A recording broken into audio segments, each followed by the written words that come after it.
and welcome to Access Sportsnet. Lakers driven by your Southern California Honda dealers. I'm Chris McGee, Big Game James Worthy. We got Robert Ory, we got Allie going to join us in a little bit. You'll hear from Trudell and Brez working the post-game locker room. Lakers, after a brutal loss Wednesday night at home to the Indiana Pacers, kick off their 6-game road trip with a win in Orlando. They have a real nice, solid second half, which they needed. Balanced scoring as well, James. Yeah, I mean, they did what we expect them to do all year long, and that's beat the teams that they're supposed to win. And I thought they did a pretty good job of sustaining their play. Third quarter, Carmelo coming in and really giving them a boost to make sure that they could win that quarter. And then they finished strong. So, yeah, assists in the first half, I think they had plus 17. I think, well, a total of 23. So they start moving the ball a little bit more. And, yeah, good win for them. I think one of the things that James had pointed out, how bad our bench was offensively. You know, they was playing good defense, but they didn't score. But they came in the second half, thanks to Carmelo, like you said, Stanley, and Monk. They contributed a lot of points because that was hurting us. Yeah. But they came out, they played great. And overall, I thought their defense picked up in that third quarter, only allowing them 16 points. So they said, hey, let's go into halftime, make some adjustments because this is the worst team in basketball. We got to do something, man. Make no mistake about it. Not get embarrassed. So they came out and they did it. They put it on them. Carmelo Anthony scored 19 of his 23 in the second half. Melo is standing by with Mike Trudell. All right, Carmelo, you really found a rhythm there. The end of the third quarter and the start of the fourth, you had 19 straight points just with a LeBron dunk in the middle of them. What were you seeing there on the offensive side? Catch and shoot, you know, get to my spots, you know, try to take advantage of kind of the mismatches down there in the post.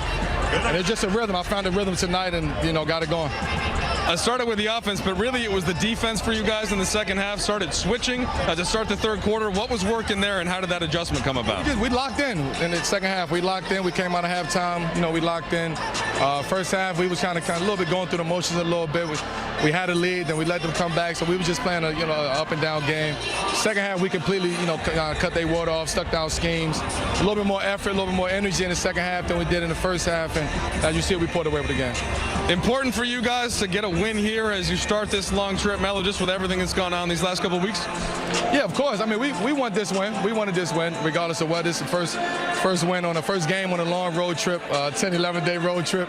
So it's always good to get the first one on the road, on a big road trip like this. And we'll take it, man. You got to start from somewhere.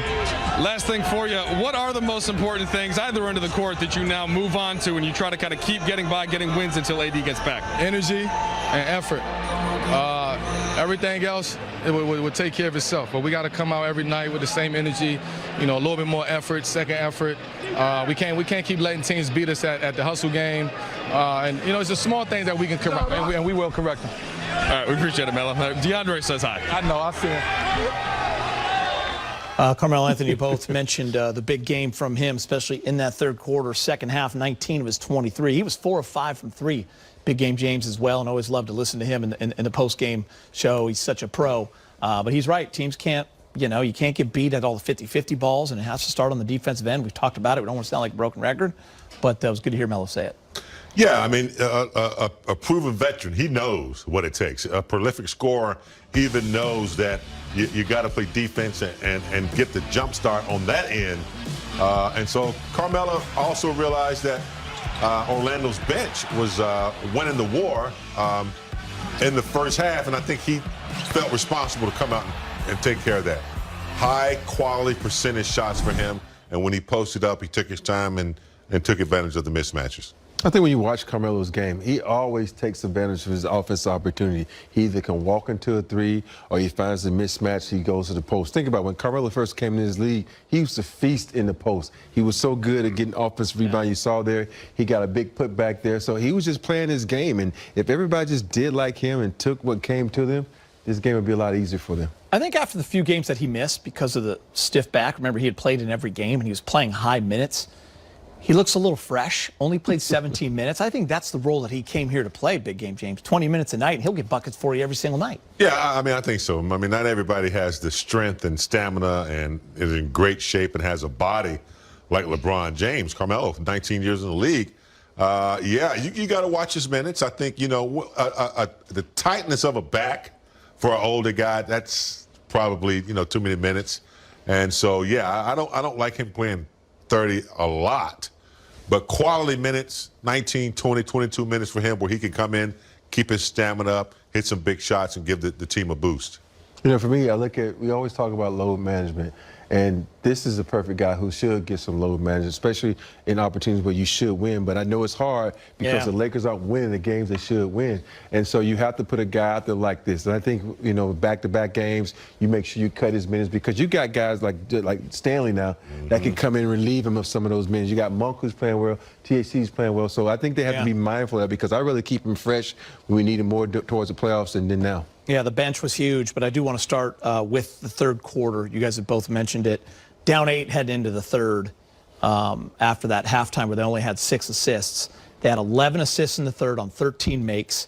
They outscored them 31-16. They started small. Stanley, as you mentioned, came in, started. He had 8 points in that quarter. Melo had 8 points in that quarter. What did you like the most about that third game? Motion, a little bit more motion. I think in the first half, they got to the ISO mode a lot, and there wasn't any driving, kicking, or any motion. So I like the fact that, you know, they got moving, they got easy buckets like this, you know, broke down the defense, made it collapse, getting shots from the outside, a little bit more motion on the offense. You know, when the ball is moving, it gets contagious, and especially if a guy knocks down a shot, and that's the most important thing because a lot of times when you play with certain players, if I pass and you don't knock down a shot, then I think I got to, you know, do it myself. But when the ball is popping, guys are good shot. You know, got one point there where they almost was too selfish and they kept moving the basketball. But I'm fine with that if you get a turnover in that situation. But when guys are sharing the basketball, guys are getting easy shots because one more pass leads to an easier shot.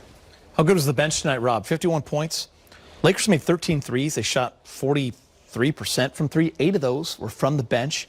4 of the 5 guys, not counting Melo, all had over 20 minutes. So they were big tonight. They were big, and like you said, they all played like that minutes that most bench guys play, 21, 22 minutes, and they came out, they was fresh, they was active. You saw where Stanley came down, hit 2 threes in a row, and that's what you have to do coming off the bench. You got to look at the game and analyze it from the bench and come out there and provide the starters with what's missing, and I think Stanley is great at that. He comes off and says, okay, I'm going to provide you with some energy, some effort, and when he's knocking down threes like that, it makes it so much easier for them. And, you know, I'm not even going to talk about Monk. You know how I feel about Monk.